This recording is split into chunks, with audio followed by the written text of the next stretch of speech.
sitting in? Absolutely. All right. Hello, everyone. It's the Old Pro, Michael Harmon, coming to you from beautiful Beach Mountain today, where it's 66 degrees. All you guys in Charlotte and Atlanta.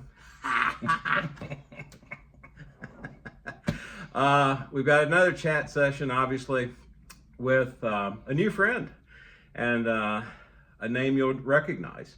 He's on the mountain with his beautiful wife, Heather, getting a little R&R. Getting out of the heat of Florida. Getting out of Florida. This is the well-known Carl Paulson of XM Sirius. I guess you have to say both. XM Sirius, PGA Tour Radio. Yeah. That's the right way to say it. PGA Tour Radio, and you hear him weekdays 10 to 12. 10 to 12. On Inside the Ropes. And I met Carl back in February. He came to Secession, played in the Pro Member. We had a few beers together during that time, and we had I had a hilarious trip home. He put me on the radio, and we shared a bunch of stories on the way back to the mountains.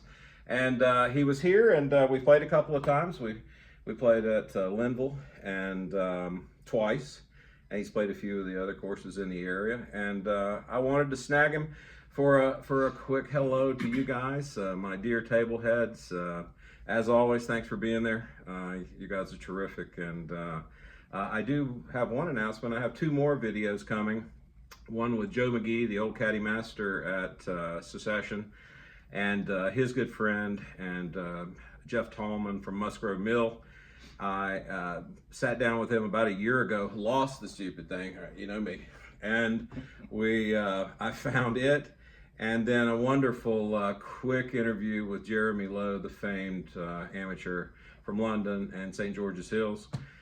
And I'll be taking those and editing short and getting them ready for the website along with this one, and so I hope you'll enjoy all three of those. But Carl, great to have you, and welcome to the high country. I appreciate you enjoy. You gotta leave soon. I know, we have to leave. Talk about it. We have to leave on Tuesday. It's been a fantastic trip. Got to play a bunch of golf and eat a bunch of good food, that will continue tonight. And we've got some friends coming in for the weekend. So yeah, you've got the famed artisanal. We're looking artisanal tonight, so we're looking forward to that.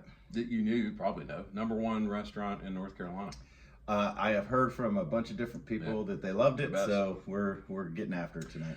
I used to bus tables there. Really? No. They won't let me. They won't let me in the door. You know that. They will not let me in. I have yet to go there. That's all I can say. The $400 a head stops the Old Pro. Yeah. Well, it's going to be the last of our money in our wallet for this trip, but that's okay. My night out is hot dogs at the 7-Eleven. That's it. Beautiful. Well, it's great having you here. I was thrilled to hear you say you're obviously near Orlando, and half of Florida comes here during the summer. That's right. We've got a bunch of friends up here that we've seen too this last couple of weeks, so it's been great. It is beautiful. It's a haven for Florida guys. But I was thrilled to hear that you want to come up, and hopefully we'll see you again.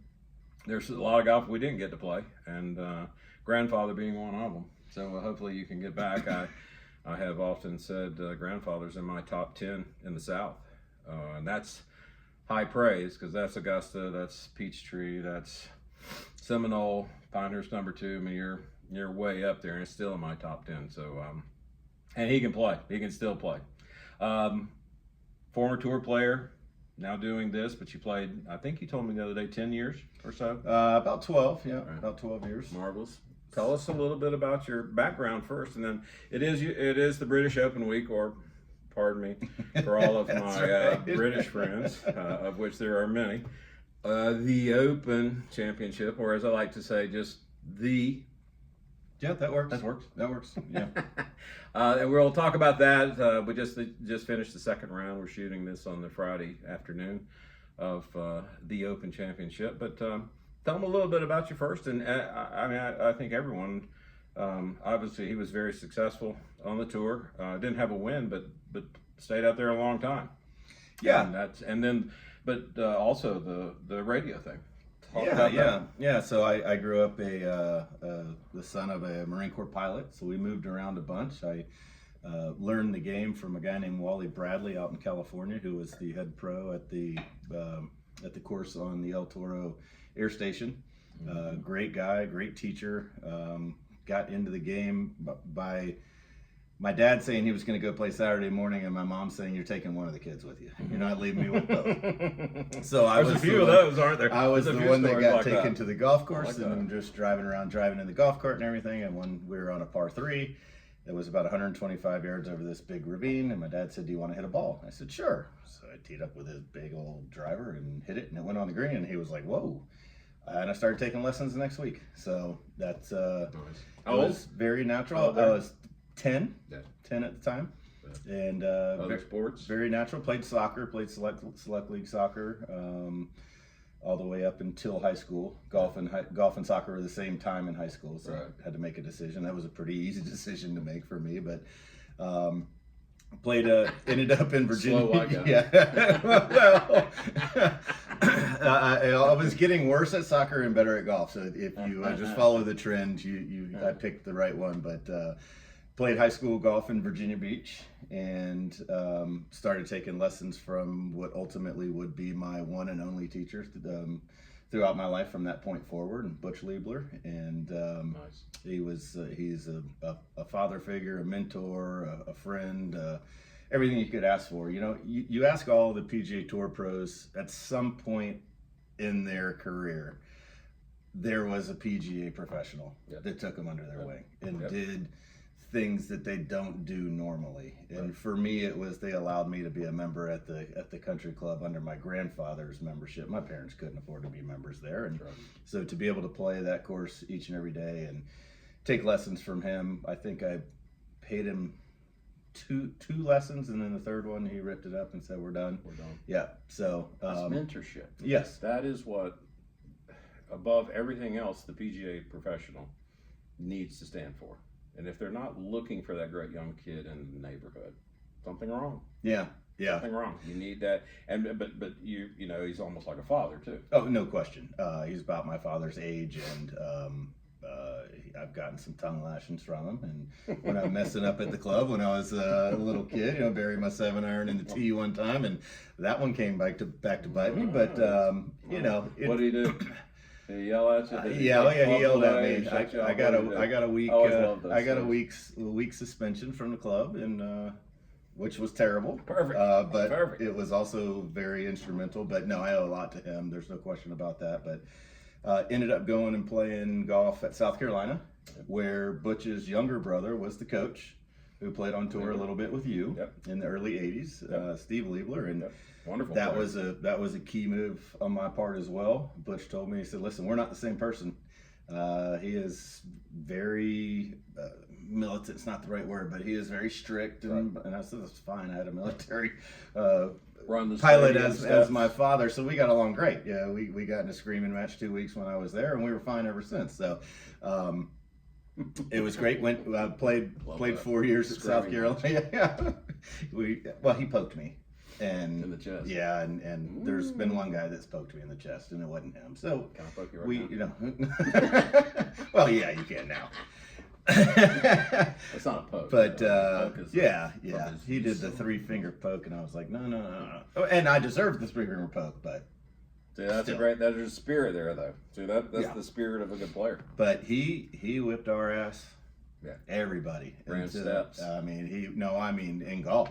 Oh no, He yeah. was better What a than wonderful all player. of us. Yeah. And, you know, I my love thought that. I love process that. was, if I can't beat the coach, how the hell am I going to beat anybody else? And so it really pushed me. Push you. Yeah, and he pushed me, and he was another instrumental part of me getting on tour. On that point, we talked the other day when we were playing about the importance of the PGA professional being a good player. Now, not all of them are by any means, but they need to know how to shoot close to par. Yeah, They don't have to shoot 65, but there's something about a guy and a coach is a perfect example that he can beat me. So he's pushing you along the way. You know, the club pro who brings in a young kid. That kid goes out and that pro's shooting 68 or 69, instant respect. And Yeah. and you may have had your difficulties at times, but it didn't sound like you resolved them. you respected him. Oh, there's no question. You No could question. play. I didn't beat Butch until I was 13, I don't think. Right. And Lee Bush. And Steve. when Steve, you know, as I got into around my junior year, we had this block C. Every time you shot under par, you got a little block C, and we you know kept account of it and everything. He killed us, and I finally started getting there, and I got him the last couple of years. But I think Steve's South Carolina Golf Hall of Fame. he is. I think so. He is. Just got in about 4 or 5 years That's ago. what I was thinking. Yeah. So, All-American status, did you get that? My last year, I There you was the Southeastern Conference Player of the Year, which was really cool. Didn't even know it was being voted on. Didn't know it was a thing. You know, back in the day, it's just let's go play golf and see what happens. And we got done at the SECs, and Coach told me I was the SEC Player of the Year, which is really cool. And I was honorable mention All-American my senior year. Nice. And up until about 10 or 15 years after I was out, I had the most wins at South Carolina, but that's been shattered by a couple of really good players, Matt Neesmith being one of them, and a couple of other guys, so Kyle Thompson. But yeah, no, it was great. Is he still playing? No, he's working He now. finally stopped. Yeah, he's working. He played late. He did. I mean, I'd see his name pop up regularly. Lovely guy. Yeah. Just, I guess, didn't putt it as well. Yeah, I'm not real sure. We never really spent a whole lot of time with. I mean, you know, we were friendly because of South Carolina, but we didn't really play at the same time on the same tour. He was playing a lot of the Corn Ferry Tour when I was playing on the Regal Tour. He crossed a lot of tours. He crossed back and forth a lot. But yeah, great dude. He is in the insurance business now and doing very well. In Columbia? No, he's in Greenville, I think. Greenville. Yeah. All right, so you graduate. You know you want to play? Yeah, well, I finished my eligibility in 4 years and didn't finish all the classes that I need to finish to graduate. My mother was in education her whole life, and I told her that I was going to turn pro, and she said that you can turn pro, that's fine. You can turn pro and take the rest of your classes. And I was not about to disappoint my mother. And thankfully, under the scholarship that I got at South Carolina, they paid for a fifth year. So I just took 2 classes and was able to finish and turn pro. Went to Q school that fall, didn't make it. Came back, was playing. Was it Q school? I guess at that point it was the 50 finals, right? That was the exempt tour by then. It was exempt, yeah. The only reason Had I'm to so go through. old, I know the other one. Right, that's right. I played in the other That's one. right. You were qualifying to be a rabbit. Correct. Yeah. And we had 2 schools a year, 25 and 25. Okay. And then in 80, I lost my car at the end of 82, and the first 50 school was at TPC, and for the 83 season, and I missed that by 3 over 6 days, and that would have been a big break because exempt's huge. Exempt is huge. It's massive. That's a big deal. And It's it was massive. hard to get exempt in the old days. You were top 60. I mean, you could hold on Monday qualifying, so you could stay out there for a while, but you getting into the exempt was difficult. Yeah, it made all the difference in the world. And the young guy coming out, all of a sudden, you're on equal footing. Yeah. That was a big deal for young guys. So you missed in your first one. Where was that? I went up to Indiana. They have about 10 first stages and 4 or 5 second stages, and then they all go to a final. This is, I'm a peon going through missed first stage. First stage, okay. Which was actually probably a blessing in disguise. I got to concentrate on finishing school, playing some mini tour events while I was finishing school. It was a nice little setup for me. Raised some money through some friends and family. Kind of did sold some shares and got enough money to play some mini tours for that year and then one more year. And I wasn't going to give it much longer than that. I love the game, but I wasn't going to be chasing it and not making any money and starting. But you have to try for a while. Yeah. And all the young pros didn't see this. It isn't a 1 or 2 year thing. So I got to give it a few years. I got fortunate. My second time through Q school, made it through all 3 stages and made an incredible par on the last hole. I was playing at Greenleaf, Yeah, I was gonna say. and I hit it way to the right, and there was this little service road, and all the trees were cut into like you would just drive a truck through it. And I had a clear shot out, but I had to keep it low for about 75 yards. And my dad's caddying for me, driving the cart, and he's like, pitch it out. And I was like, okay, well, go out there and tell me how far I have if I chip it out to right there. And as soon as he got out in the fairway, I grabbed my 1-iron. Oh, that's sneaky. Hit this That's little sneaky. stinger out there, and I had a wedge on the Check green. my wallet. Wedge, That's wedge on the sneaky. green 2-putt, and I got my card. So I was very green, very wet behind the ears. And as a matter of fact, I was so green and wet behind the ears that when Hawaii came back around in January, this is in November. Right. And Hawaii comes around in January. I fly out to Hawaii with a friend of mine to caddy, and I go and I never registered for the tournament. I did that once. So I started my career $10,000 in the hole. That's terrible. That's a lot worse there. That's a good story, actually. That's a good one. So- you didn't ever not register again. did Nope, you? I registered for every tournament at the beginning of the year, and then unregistered the ones that I didn't want to play. What year was that? That was 95. 95. So then, did you hold it? I did not. Lost my card. At the very end of the season, Disney was the second to last tournament of the season. I shot 61 in the first round. Hello. Shot 68 in the second round. I was leading going into the final round. It was the year that Dr. Dirt won out there in Yeah, what was his name? yeah. What was his name? I played with him. Gosh, What was why his am I name? drawing a blank? Brad. Brad. Brad something. Yeah, I'll think of it Sorry, in Brad. about 30 minutes. I'll think of it. Idiot, Brad Bryant. He had a right. brother, Bart Bryant, Beautiful, that played on beautiful. tour as well, Dirt. who actually won the tour championship one year. His brother did. So, Yep. I didn't know the genesis of Dirt. yeah, Dirt. his shirt was always untucked, Just and looked like- he just was not a super prim and proper guy. He looked like that. It was Peanuts. It was his Dr. Dirt, at least. Dr. Dirt. Yeah. He looked like the Peanuts character. That had the blanket. Mhm. That always had the dirt falling off of him. Linus, yeah. That's what he looked like. So you lost. So Lost it. I get to the golf course the last day.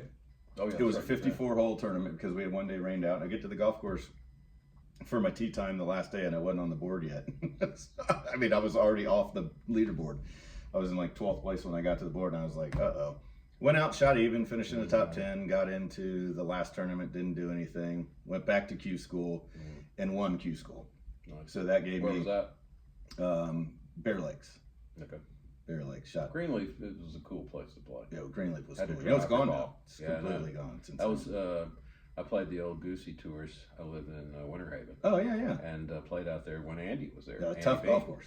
Really good golf. We had a driver ball. Mm-hmm. You really in small little push-up greens. You had to with bunker, Augustus type bunkers with those big white faces. I mean, you had to golf your ball. Yeah, it was my type of course. I was known as a ball striker. Lacked a little bit in the chipping and putting category, but it was a perfect course for me. A little bit like Valspar, Copperhead, and a couple of. Yeah, he's not short either. Hilton You were long. I was long out there. I was long when I first got out there. I was top 10 in distance for the first 2 years, and He was bombing at 30 to 50 past the old pro. realized though that when we played, there was a lot of rough, and Right. realized that I was going to have to hit more fairways to stay out on tour. But didn't keep my card. I played okay the second year. Didn't keep my card, and got relegated down to the then Buy.com, Nike, Correct. Nationwide. I mean, it was 17 different names, Correct. and played well there the first year. Finished, and at the time they only took 10. Did you try that school? I went back to Back Q to school and the- didn't make it, so but then I you went to already that. had the status from my previous year on the we'll just call it the Corn Ferry Tour because that's what it's called now, and played okay. Finished like 22nd. They took 10 the first year, and then they bumped it to 15. I finished like 25th the second year. And then the third year was my year. I was the player of the year. Won twice, had 13 top 10s, won the money title, and that gave me exempt That status. put you into that upper class of the Corn Ferry. Like or it was National, even whatever better it was. than coming out of the Q school because the number one guy got Correct. exempt everything except for the invitational. So, Correct. and that's when I knew that I had that in my back pocket. And Were you able to sign for some money beforehand? Before the first of the year? That's a big deal. Yeah. To lock down some sponsorships knowing you're exempt. yeah, we did okay. We did okay. I never was a staff guy. I never was I don't want to. They're always asking you to play 13 clubs, and you had to use their putter or their driver or whatever they were known for. Right. And I never was a staff guy, so we did a lot of cool corporate stuff. I had to deal with Carrabba's. I had to deal with Sharpie. I had to deal with Steel Power Tools. So Nice. had some really cool corporate deals, which allowed me to use the clubs that I wanted. Nice. I think that's huge.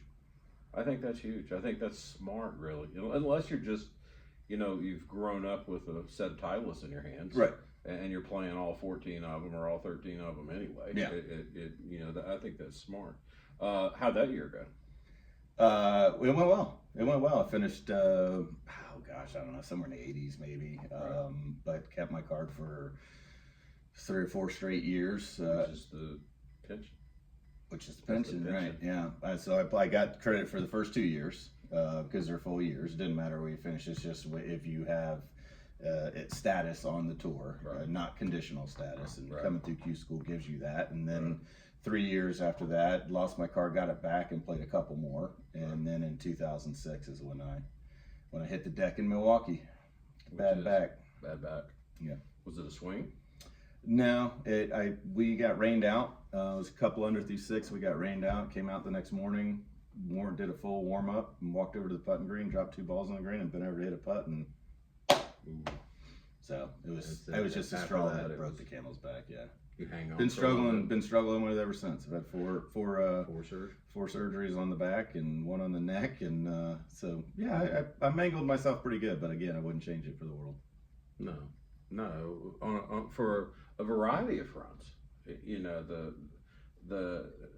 was out there for like 30 minutes compared to most guys. In fact, I told Carl the other day, I'm back when I was playing, 75 cuts was partial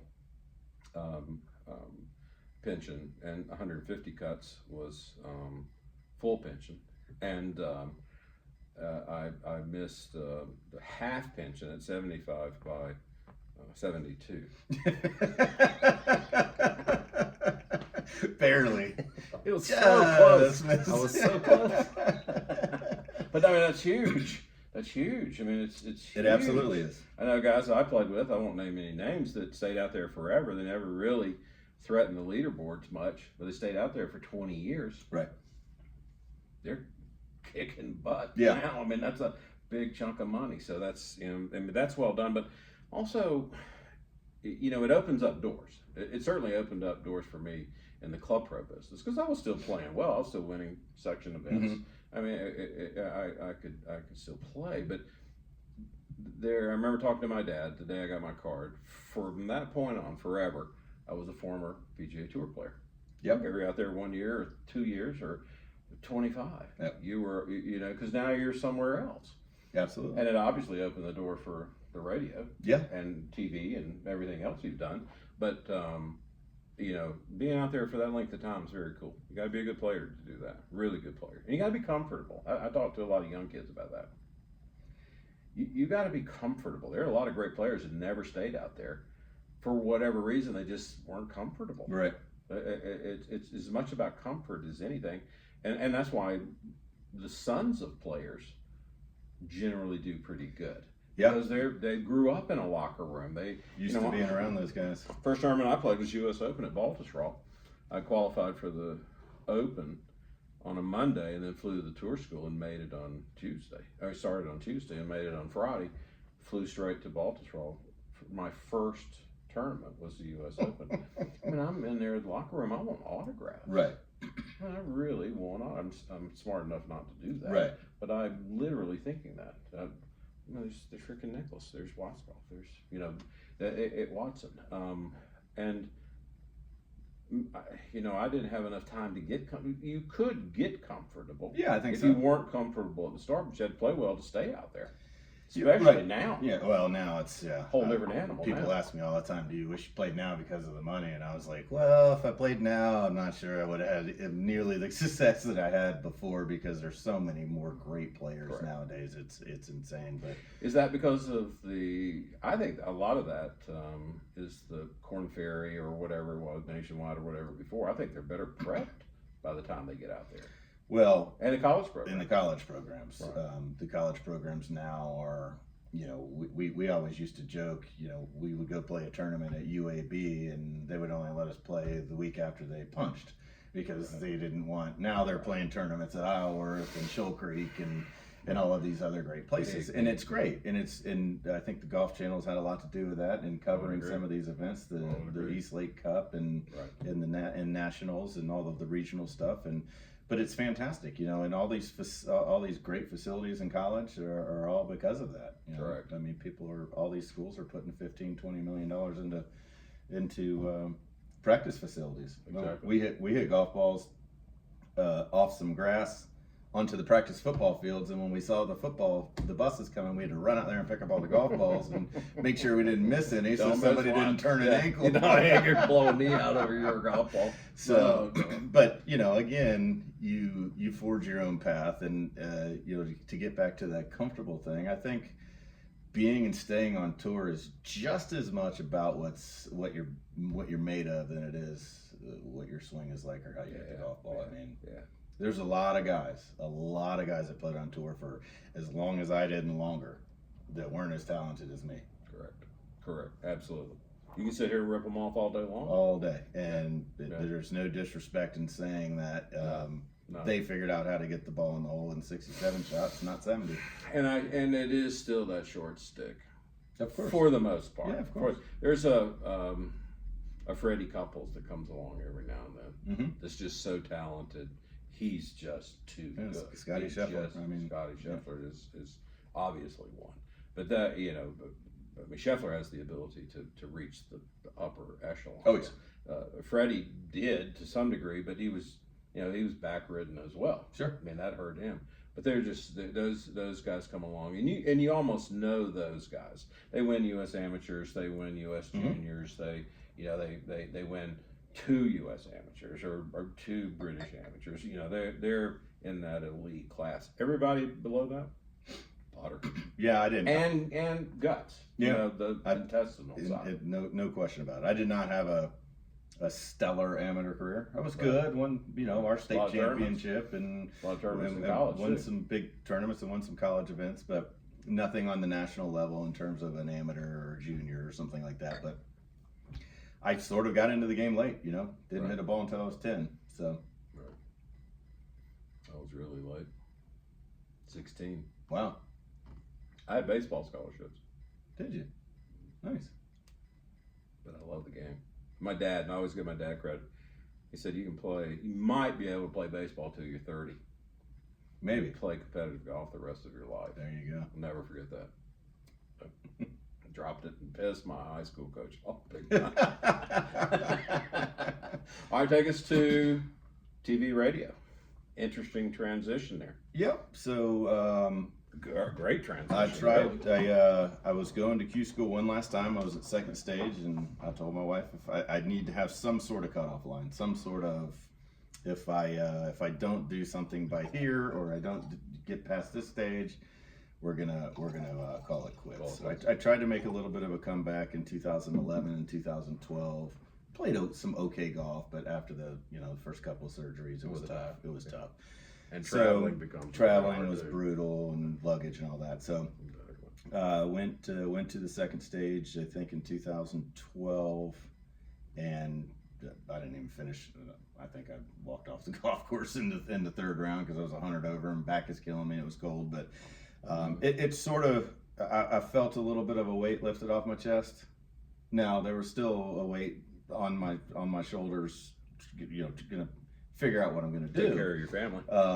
But it was nice to not have that anxiety about it. Once you get to that point, and so with a buddy of mine, we started a little advertising company where we went and put these granite, very beautiful, $25,000 scoreboards up, but sold advertising around the outside. All munis and public courses, and hated every second of it. Right. Would wake up pissed, go to sleep pissed, and finally, after 2 years, I got asked to do a couple of radio live play-by-plays on the radio, and I actually laughed. In town? No. This is on tour. On tour. Okay. And I actually laughed at whoever called me because I didn't know they did golf on the radio, and I was like, "There's no way that works." Did a How couple. do you know you might be good? They were just trying new people out. They were just kind of getting started.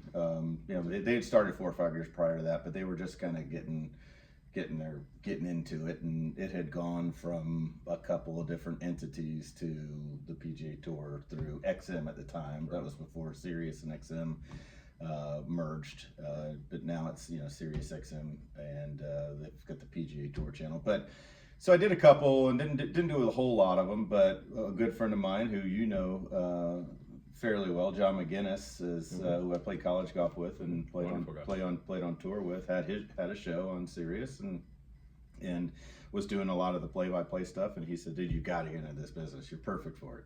You can talk, you know the game. You're not afraid of the microphone. You're not afraid of the camera. Just figure out a way." Right. So I called Dennis Paulson, who's now my co-host, and said, Not related. who's doing Just play-by-play on the radio. And I said, let's pitch a show to Sirius. They only had 3 shows on at the time, and they were just doing replays when they didn't have live golf. Right. So they gave us a couple hour Replays time of slot. live golf. Well, they had a morning show, Or the replays a of noon the show, show, as well. and then McGinnis did the evening show. Right. And they would do Monday through Wednesday. They would just do the show, replay it, do the show, replay it, and then so they only really had 3 solid shows, and then Thursday, Friday, obviously you had that 6-hour window of radio. Right. So we pitched it. They said, sure, we'll give you a time slot Monday through Wednesday from 3 to 5, and that was in 2014, beginning of 2014. Were you remote then, like you are now, or did you have to be? Nope, been remote the whole time. Been remote the whole time. I wondered when that kind of changed over, because it's pretty cool that you can come here and do your show. Absolutely. You can do it at home. You can. That's a big deal. Take the kids to school, whatever that is, and Yeah. you Well, just lock when in my on your kids time were, slot. 10 years ago, when they were still in school, I'd drive them to school, Correct. pick them up, whatever they need. I was the Mr. Mom, so to speak, which was nice. As a guy who I speak a lot. I do this. I love to write. Did you mature into that? Did you get better at it, or did you just have it right from the get-go? I've Sort of gotten way learn. better. Yeah. I mean, obviously, I would think you get more comfortable, Sure. But were there basic mechanics? I'd be interested to. Yeah. What were some of those? I find that Well, kind of interesting. So the interesting thing about our show is we had 2 analysts. We didn't have a host. Right. We didn't have a professional host. We didn't have somebody that has gone to school or been taught how to broadcast. Right. So we could talk about golf.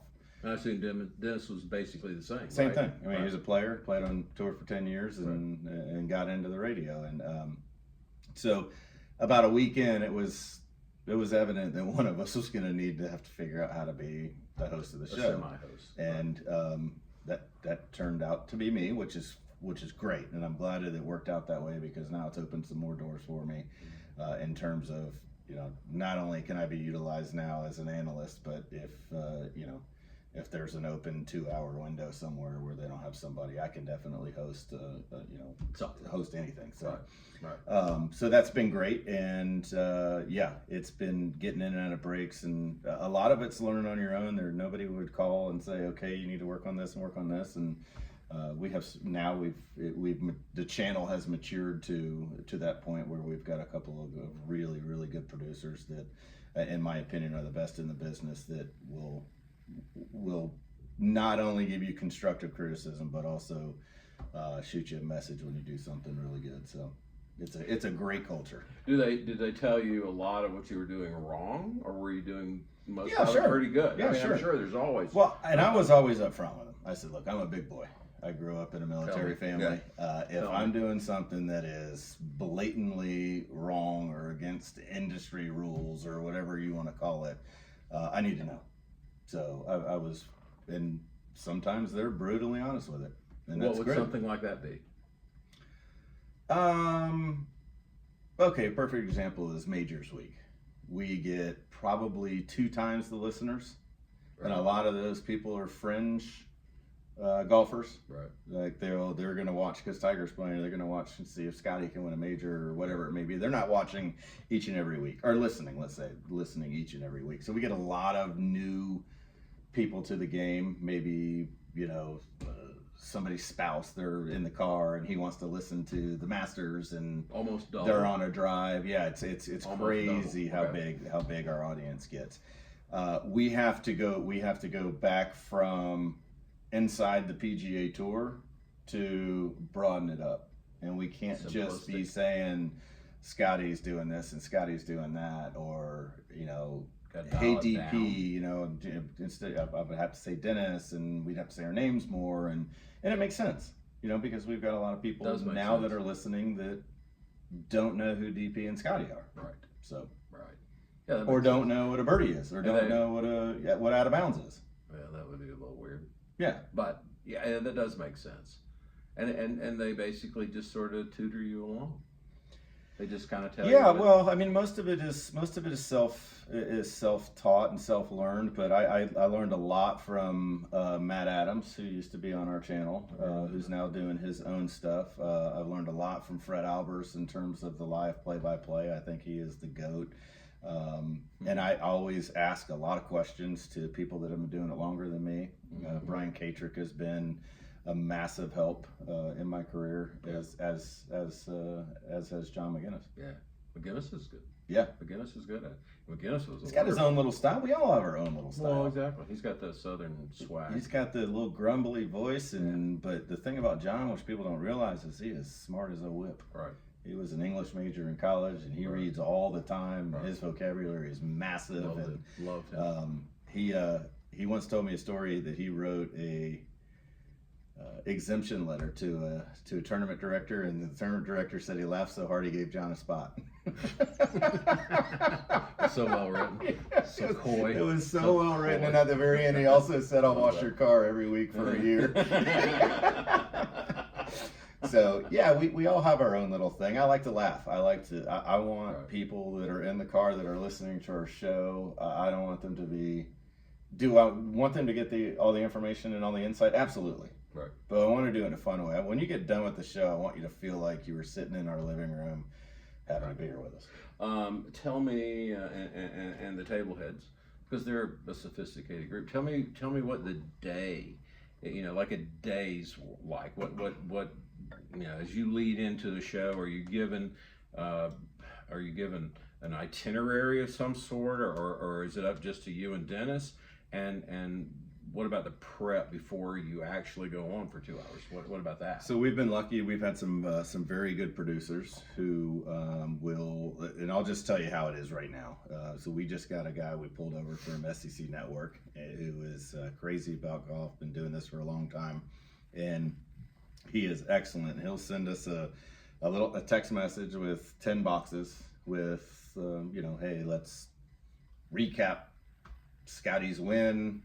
We got his interview. We've got these cuts, and then 10 different things. Well, we have 10 segments in the show, so it's just and a lot of times those will blend in together, and we'll change it. I mean, at 9:30, if something crazy happens, that thing's blown up, and we just go about our business. But a lot of topics and a lot of ideas, and I'm normally up and at my computer at 7:30, 8 o'clock. 2 hours prior to the show. Just kind of getting a feel for what the day's going to be. Checking social media, checking news outlets, doing some research on some of the topics that we're going to discuss, numbers, statistics, stuff like that. Right. And then at about 9:15, everybody gets on a Zoom call and we start jumbling things around. All this stuff is good, but we've got a guest that's like this past week, a perfect example. We had a guest that was supposed to come on Monday to talk about the Evian Championship, who couldn't do a Monday, who had to come on Tuesday. And the only spot we had Tuesday was just right in the middle of all this Open Championship stuff. Right. And we had to pass. We had to cancel because it just wouldn't make sense to be talking about the Open, then talk about Evian, then talk about the Open again. Right. So it just didn't make sense. So we do a lot of that, and a lot of times we'll, right before we come back from break, But there's a pretty good outline. Absolutely, each day. Pretty good outline. It's not like you're walking out there and winging. No. We have a pretty good outline, and there's a couple hours of prep in the morning. Right. And then administrative stuff in the afternoons. If I have to record some reads or do some research for Commercials. tomorrow. Commercials. Do some commercials. Yeah, you do read commercials. Yep. I listen some. Yeah. And and a lot of trying to get people that we know to come on board as potential advertisers. When we first started, Sirius said, "Here's your 2 hours. Here you Get to have. work. Here we have this much inventory and advertising. We're going to take half. You take half. You keep whatever you sell." Well, that was fine and dandy until we started outselling them and getting Selling them. Yeah, and so we use our personal relationships, and I can say, let's say you're Dell Computers, and I say, listen, not only are you going to get these ads and these reads, but I'll come up twice for any kind of outings or something you have. So we were cheating a little bit with that and using our time, which is fine, and we weren't profitable for. You're learning the business yourself. Right. Absolutely. I mean, I would have done that. We did that in the contracts with the golf clubs. Yeah. They always wanted 3 or 4 days. So I was utilizing that in my new business venture, so to speak. And then they said, well, let's Kind of like my wine. let's get it together. That's right. Thank you, Vaughn. Hindsight. It's very good, by the way. It's very good. And then we kind of at least got on the same team, and I had been yelling at the mountaintops and harping and talking to anybody I could. I said, guys, this doesn't make sense. I am in direct competition with my employer. This makes no sense. Yeah, that's an odd. It was strange. So what'd you do? Did you take the whole block? No, All 10? we did a turned into a rev share sort of thing, and For all 10 slot. You said you had 5 and 5, so you. well, I mean, for the advertising, they had half the advertising, we had half of the advertising. Instead, we were just, let's all Put it sell all together, together. and then we'll do a little bit of a rev share. So. And you've had some success. Has the monetary side risen? It has. That's cool. It has. We That's what capitalism is all about. our best year was, it might be this year. Was the year right before COVID, and we were just 19. flying, and then obviously COVID hit, and everybody stopped Screwed everything. everything, And let me tell you, I was talking about the culture at Sirius XM. They took care of their people during COVID, and Nice. it was a godsend. So. Nice. But we're back up. We're back up and Well at it. done, And XM. since everybody's gotten back from COVID, we've gone up every year, and 11 years in now. you Fingers have- crossed, we keep going. I want to get to your walkabouts on the golf course, that element of it. But did you? Was there a period of time where you thought maybe I can do this somewhere else? Is there? Would you go out on your own show? Were you approached No. by other people to do other? I would imagine once it hit, you may have had some offers along the way. I've had a lot of offers, but this is the beauty of the culture at Sirius XM is they are very lenient about letting you do other stuff. It is not because since we are on a platform that you can only listen to if you pay for it. Correct. They have been very lenient about, I got in about 4 years ago with PGA Tour Live. Been doing 8 to 10 of those a year, and to do that, we have to find a co-host for Thursday and Friday when I'm doing those, and same for Dennis when he's doing the radio. So Right. they're very, very, very good about that, and no, I've never even thought about leaving Sirius. That's a great. I won't leave Sirius until they won't let me come back. They'll let you come back. But see, that's what a great employer does. Yeah. And it's the same in the club business. Great clubs. Mhm. Great clubs take care of their people. Yeah. It's a wonderful line by Ernie Ransom, the famed president at Pine Valley for 25 years. You take care of the members and your employees, the money will take care of itself. Mhm. Bingo. Yeah. This is that.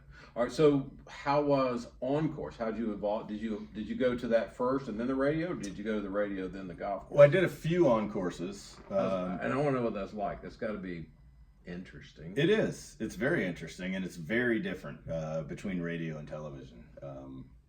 Every time I see Nota Begay out there at a major championship, we're following the same group, right? He's with NBC, I'm with Sirius, and I'm behind the first green, and I'm call the guy's second shot coming into the green, then call his putt, and he'll always look at me and goes, You just said more than I'm going to say all day. Interesting. And I said, and yeah, Well, you you're have getting to. paid twice as much as me too. So What's the difference between radio and TV?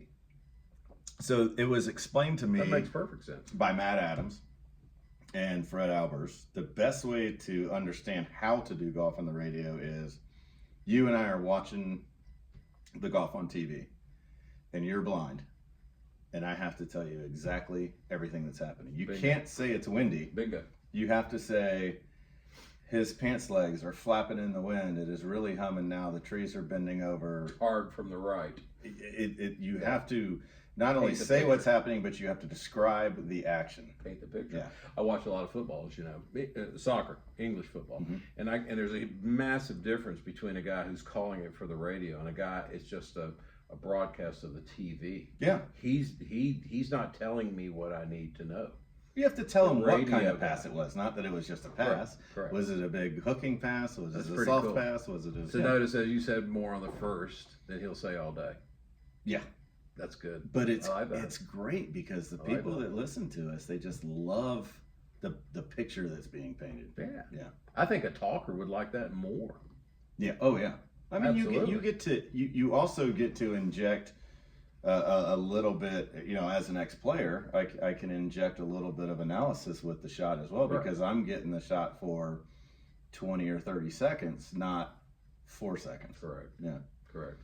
How about, did you ever sit on TV? Did you ever have to sit and do a hole or something like that? Yeah, I've done some of that. I've done some. You know, you sit on a hole with PGA Tour Live.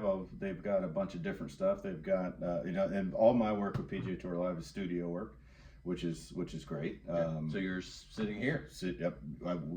We go to the studios in St. Augustine. Next year Right. they'll be in Ponte Vedra, but we go and you have a host and an analyst, and you're either doing featured holes, which are basically the 4 par 3s, or you do featured group or marquee group, where you're Right. following a couple of groups around. Then we'll have a guy You're that's in the on the studio golf watching course it. walking that we can talk back and forth with.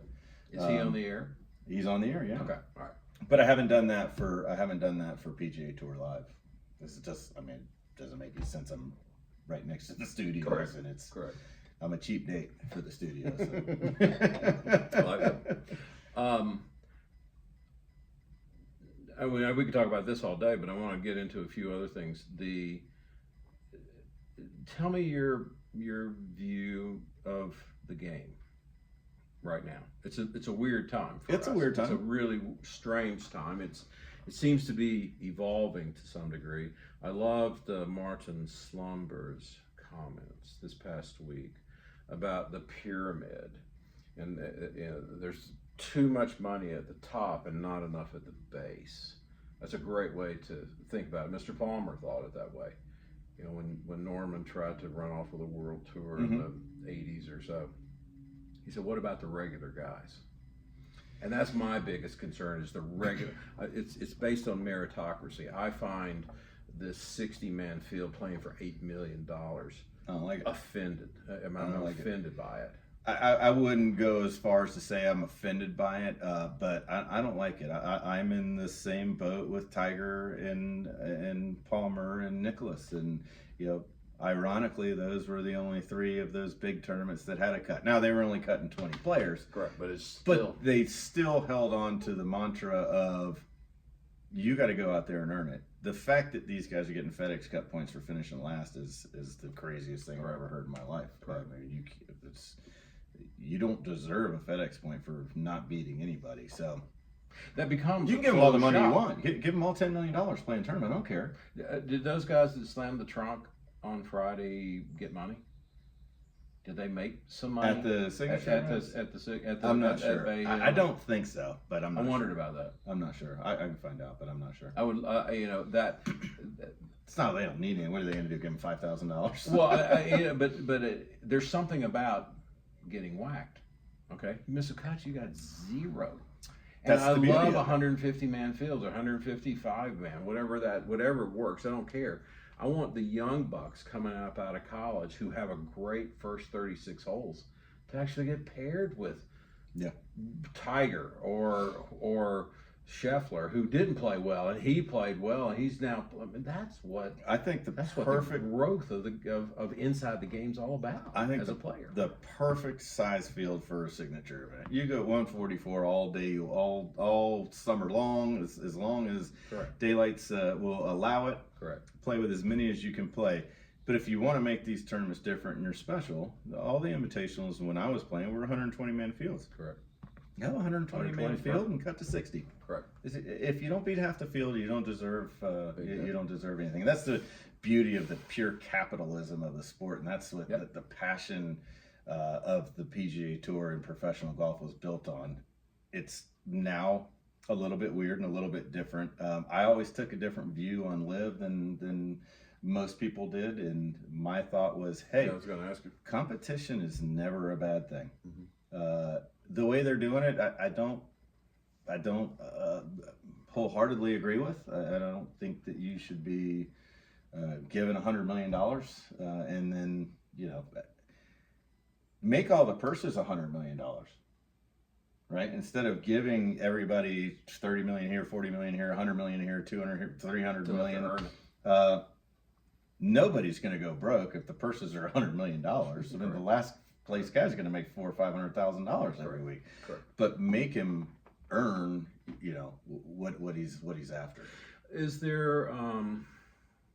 How long do you think it will take? I was watching the Open today, and some of the guys played really bad. Cameron Smith played poorly. I was glad to see Rahm kind of rally. I was always a Rahm guy till he left. He played well today. Yeah, and he played well. I have a hard time with LIV. But how long do you think it will take for us? It's really not even professionally. It's probably sociologically. The mindset of missing a cut when you have $300 million in the bank is a lot different than if you miss a cut and you're in the third year on tour and you're trying to still pay your mortgage. It's way different. And Tiger defined it as digging it out of the dirt. Mm-hmm. Why would I dig it out of the dirt if I have $300 million? Well, you have to be internally motivated. Right. And how many of those? I think a lot of those guys are internally motivated. I mean, look, I'm not playing devil's advocate here. There's a lot of really good PGA Tour players that play like crap this week and are down the road. Rory McIlroy, one of them, shooting 12 or 13 over par, which was a little bit of a shock, but that's a different topic for a different day. Most of the best, the elite players of the sport are internally motivated. Do we have an idea that some guy doesn't like to practice as much as another guy and he just got paid $100 million? What's going to happen to his game? Correct. Yeah, there's going to be people like that on no matter where you go. I mean, you look at all the football players and baseball players. When do they have their best years? Contract years. Contract year. Yep. When do they have their worst years? Right after the contract. Correct. Right. So it's human nature, but the great ones are self-motivated. Well, it's just something. I'm old school, and of course I was part of that older school than even you, with regard to wood heads and bad balls and small fields and no money. It took somebody 20 years to accumulate a net worth that was sustainable in their older years. Yep. Now, these guys are worth. I looked up Cameron Young for my weekly ride last week. Hasn't won. He's coming second 7 times. It's worth $15 million. Yeah. Been out there a couple of years. Yeah, it's. I just don't see where that ultimately leads the majority. Yes, the Schefflers of the world, the Tigers of the world, money never entered into the equation. But I saw it in the guys like Curtis and Payne Stewart, who ultimately got there. Then all of a sudden they want to spend a little more time with their family. Mm-hmm. You know what that means? Yeah. That means you go from 20th in the world to 200th in the world real quick. And if you've gotten to that point where you can afford to do that and that's your prerogative, so be it. But we aren't going to. But it took a long time to get there. That's my 100%, point. 100%. And now they're there. Are they in and out so quickly that it's? I don't think we're going to see very many players start playing when they're 25 and play through until they're 60 years old and play a little bit on Champs Tour. Yeah. Or even to their 40s. I just don't on the tour. I just don't see it. They're swinging too fast. Yeah, that's a good point. They're swinging very hard. They're really working their bodies out. A lot of stress put on their bodies on and off the golf course. And when you're swinging 122 miles an hour and you go from that to zero in a split second, it's like trying to stop a Ferrari with bald tires. Correct. Eventually, you're going to hit the wall. I think there's going to be a lot more injuries. But people are set for life after 3-4 good years on tour. Good years. And I don't think that's a bad thing. We're going to find out who the motivated people are. Well, we will. We certainly will. And we're looking at one right now, in my opinion, an absolute freaking beauty in Scheffler. Yeah. I mean, he's made 0 putts and he's still in tied 5th or something this week. Talk quickly about. I don't want you to miss the #1 restaurant in North Carolina. I'm not calling when the doorbell. When our friends get in town, the doorbell will ring. This will be over. Talk about the opener. Well, look, let's start with who Scotty Scheffler is as a man. I'm very good friends with his dad, Scott. He listens to the show all the time. He texts us all the time, and we say a lot of nice things about Scotty because of who he is, not because of how he hits the golf ball. I agree. How he hits the golf ball is incredible. First of all, he can't keep his balance when he finishes his swing. Every time he falls down, steps over to the side when he's hitting a driver, I think to myself, there, ladies and gentlemen, is the #1 golfer on the planet. He's just figured out what works for him, and all he doesn't care about being #1.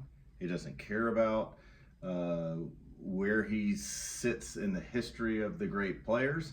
His only goal is to get a little bit better each and every day. And if he does that, he's going to be one of the all-time best. Does he not seem to me to have the tenaciousness, the hatred, the genuine hatred for bogeys and bad rounds? He literally, he doesn't just blow them off. He does somehow blow them off. But he hates them. Yeah. You and I go back to the hotel and beat up the TV. He somehow processes that hatred for bogeys and bad rounds, and then turns around and shows up the next day just calm as a beach breeze. It's a bit unique. Nicklaus and Tiger were the fiercest competitors. Watson was a great one too. And there's a list of them. I'd put Scotty in that category. I agree. I'd put him in that category. The reason why people don't know that he's in that category is because of his humbleness and how nice he is in interviews and how nice he is off the golf course. And he says, I don't want to go on the internet. I just want to, when I'm home, I want to be present. None of those other guys talked about that. Correct. They did later in their careers when they were thanking their significant other for the 50 years of doing nothing but being a great support system, and it's awesome. I mean, Barbara Nicklaus is one of the finest humans I've ever met in my life. But Scotty's doing it at 26 and 27 years old, and he is bucking the system and not being on his phone and not worrying about what people are saying to him. And I just think, and I think that it is a testament to Scotty's parents, and they've done a fantastic job. And we always start, when we talk about Scotty, we always start with how we feel about him off the golf course. So on the golf course, it's ridiculous, but that dude is as competitive as ever. They were having a baby the same day his sister was having a baby. His parents were becoming grandparents on the same day. And in a text message, I joked, how bad do you think Scotty wanted to win that race? I don't think there's any question about That's Scotty. I just don't. You seldom see. I've drawn parallels in my weeklies to Byron Nelson. I can see him at some point just saying, "Okay, bye." But there's that fierceness of Tiger in there. Yeah. That he's such a genuinely, wonderfully perfect kind of human being. Caring, loving, friendly, but then there's this other side that's just—it's strange. Yeah, I can't reconcile. I've never seen they don't go together. We're talking about a guy that was #1 in the world and still had a Suburban that had 300,000 Right. miles on it, and somebody asked him about his car. He goes, "I drive my car to the golf course and back and to the airport. That's what I mean. Why do I need a new car?" Exactly. And that's The unpretentiousness of it is yeah, just it's beautiful. crazy. It's awesome. It's beautiful. It is. What about the tournament? We've got the kid from England who's What a missed story. like 20 cuts in a row or something. What a story! Looked like freaking Hogan out It there was today. unbelievable. He looked marvelous. First major championship ever played. Been chasing it around. Been out for a while. Been out for a How while. old is he? I think he's around 30. I'm not. I mean, I haven't even gotten. I was watching this morning, but had it on really low. Heather was still sleeping. 6 o'clock in the morning. Didn't want to wake her up. I So just had to think. I What's was his just. name? I can't- Daniel Brown. Brown. Thank you. Daniel Brown. He very short, compact golf swing, which fits well with this tournament. The conditions are terrible. The wind is blowing hard. The longer that swing is, the more that can go wrong with it. He has been a tactician like nobody else on the golf course. No. He is hitting away from flags. He's 2-putting from 30 feet, and when he gets a chance, he's taking advantage of it. Yeah. Shot one over today, but he's still 5 under par and tied for Tremendous, second. tremendous. Crazy. Right there. Today would have been the day I think he puked, and he didn't. So I Yeah. think he's probably There- around. There might be a little verping going on the weekend from Maybe, it, but maybe. I didn't see it. hopefully But not. Hopefully not. Lowry's going to be tough to chase down. Rose is looking Rose really had a good, Beautiful round in the middle of the worst weather. and you got to think that a Scheffler is gonna Correct. shoot 3 or 4 under tomorrow, Right. depending on the conditions. But golf is in a really good spot because coming into the last major championship, we have had, let's say, 7 out of the top 10 players in the world.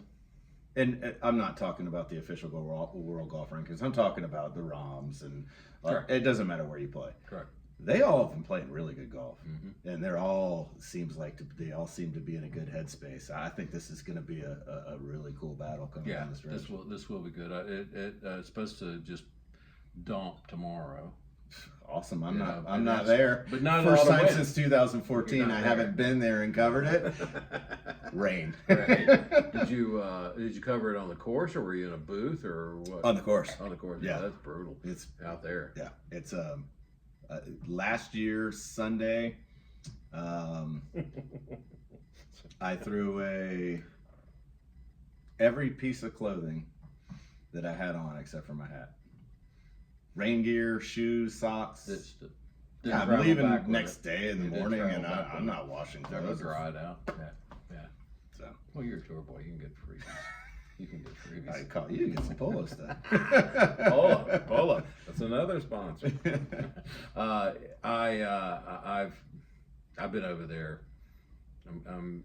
I've booked my 99th trip for 2026. Wow. So I've played as many rounds of links golf. I've probably played 700 links rounds. And I can't ever do a That trip is- there. that is a beast. Troon is a very, very hard place to play. It's diabolical in its nuances, and they're having shifting winds. It's very hard, and I think someone at even par 1 over could even climb the ladder in this one. It'll be interesting. I don't think the wind's up as high. I had an umbrella blow apart at Troon once. Just trying to hide behind it. As we travel over there, as Club Pro's taking our members over there, it's you're talking. You got your one day at Troon, or you got your one day at Augusta. You got your one day at St. Andrews. They link together in my mind. Yeah, Augusta and sure. St. Andrews. So if it's just a howling, I played Turnberry in a 55 sustained 70 gust 2-3 years ago. Wow. We went to the ladies' tees on the way in and just battled to get home. So I've seen it all. I don't think tomorrow is going to be a windy day. I think it's going to be a wet day. So that's Which going to creates its own shape it up. problems, yeah. That's like you calling a skid. You and I know on a firm green, if we're chipping to it, it's got a 1 skid, it's got a 2 skid, Mhm. then it begins to grab, Mhm. and then it stops. The first one on a dry green is 1 skid, then it begins Yeah. to, and they were talking about skids, and you can't say that to your your double major crowd. Right. Well, you can't say a skid. we'll come full circle here. When you were asking me about what it's like to do radio, golf on the radio, you just explained it perfectly. If the wet greens, you have to talk about what that ball is going to do. Correct. It's not, if it comes in at, let's say, a 20-degree angle, it is not exiting at a 20-degree angle because of the skid. Correct. And those are things that you need to explain Correct. and describe to people when you're calling golf on the radio. And that's why the radio would be easier for me than sitting in a tower. It's just the timing of the radio. You have to be a half a second behind. So you're not. I don't want to be going, this ball's coming in and it hits the ground, because what if it hits a sprinkler? Yeah. So it's always, Oh, that's interesting. this ball's coming in and it may have hit the ground already. Oh my Green goodness! ball. It hits a sprinkler head Green and it goes ball. over the green and goes into the back. Oh, that's interesting. So you're just That's cool. just a split second behind. Yeah, I'll remember that. Yeah. That's cool. I like that. All right, I usually close on top 3, 4, 5 golf courses you've played, and the 1 or 2 you haven't played. All right. That you want to play. And we didn't even get to stories, but I love the TV radio thing. So maybe we'll do another one. Yeah, we'll have to do another one. Grab another bottle. Yeah, that's right. I think my favorite course on the planet is Palmetto Golf Club in Aiken, South Carolina. It's just the vibe is. That's cool. The vibe is off the That's charts. very cool. The design is incredible. It's 65 yards of hell when it's firm. It's one of my favorites. 6,500 yards. 6,500 yards, excuse Right. me, of 60. hell, and that's from the Trying very to back remember of what- every tee box. You can't go any further back than that. Right. Huge fan of Royal County Down. There's a house. I mean, there's a hat right Look. I'll pull it over. Palmetto Along hat. with your bourbon. There, this is for Brooks Brooks. Blackburn Brooks here. There you go, buddy. Brooksy, I love you. Great pro. Royal County Down, absolutely. absolutely a gem. Absolutely. Harbortown. Yeah. Harbortown's a big favorite of mine. Marvelous. I also had success there, so it makes that one a little biased. You told me a funny story about Augusta. You kind of cheated your way on the first time. Should we say that here? Well, let's just say that my last hole-in-one that I've ever made was at 12 at Augusta, which is incredible. I don't care if I talk ever. about how. I don't care if I ever have another one. I don't care if I ever have another I one. think he dressed as a wine vendor or something.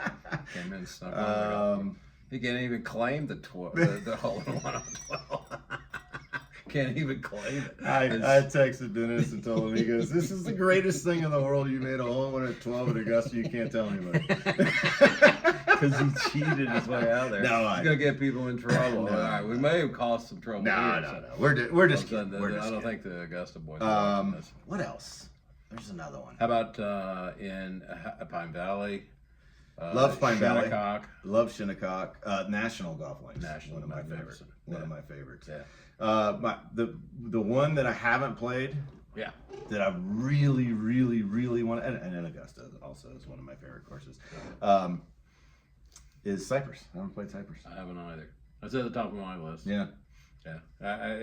I gotta get there. I gotta get there. I've had offers. Gotta get there. But when you're traveling around for work and stuff, it's hard to say, "Hey, babe, I'll be back in 4 days. I'm going out to play Cal Club." Get down to LA. Play LA and Bel Air, and It was funny when I was. Oh, there's another one, Riviera. Riviera. Yeah. Yeah, that's what everybody. I have says. about 8 in my top 3. Sorry. Yeah, but that's legit. And East Coast guys have trouble getting to the West Coast. I played Yeah, that's- terrible at Riviera. Never even had a good tournament. Right. Still one of my favorite courses. When I was playing, and these are the old days. This is Monday qualifying. You had to choose. We drove. Mm-hmm. We drove to the West Coast. Right. We started out there, and you either played in LA at that particular time, or Doral. Doral. Yeah. So I was a Southern boy. I wanted to play on Bermuda. Absolutely. And so I skipped LA for the drive years home. that I was out there to get across the country. And there's a great story that surfaced. Sammy Rachels, you remember that name? Tour, just a journeyman. Who played out there 20 plus years. Great player, just never got through the threshold. He chooses to play Riviera. Now he's got to go to Florida driving. He 3-putts the 9th hole to miss the cut by a shot. And he had 3-putted like 5 times during the round. Mm-hmm. So now he's throwing his crap into the trunk. Now he's got, what, 3,500 miles? Yeah.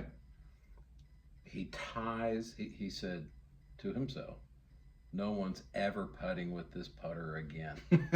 And he tied the putter to his bumper and dragged it across country. He stopped for gas in like New Mexico, and there's a grip and about this much of the shaft just kind of. I'm surprised it didn't ruin his car. I will say it's one of the great stories I've ever heard. I will say I have putters in lakes all around this beautiful country of ours. Boy. I left one at same John Deere Classic. I went to Steak and Shake on my way to the airport. I put it in a trash can at Steak and Shake. I left a grip sticking out, so somebody grabbed it. Hey, sweet, a putter. A putter. So some 15 handicapper. yeah, we are. Flight with that golf putter. Is a golfers are a weird bunch. I always contend that you lose 50 IQ points when you put your spikes on, and you get them back when you take them off. Thank God. I love it. Well, Bud, thank you. Yes, sir. Thank you. This was perfect. It's been a great vacation, and thank you so much for all the hookups with golf and everything. Yeah, been a delight. Hopefully, we'll get you back up here again. But congrats on a terrific playing career. I mean, people just don't understand how hard it is to play 10 years, 12 years, 15 years out there. Yeah. It's just brutal. Yeah, pretty proud of it. A lot of it has to be, a lot of it's gut, determination, breaks, health. Yep. It's everything. And congrats on the radio and the TV. It's cool stuff. I enjoy listening to you guys. I enjoy listening to everything. I don't tend to listen to TV announcers. I think they hype it too much. I don't like. It's like listening to a baseball game on the radio versus watching it on TV. Yeah. There's kind of some color to that, and I tend to just throw on some music or. Well, we all have the people that we tend to like to listen to and tend to not to, Correct.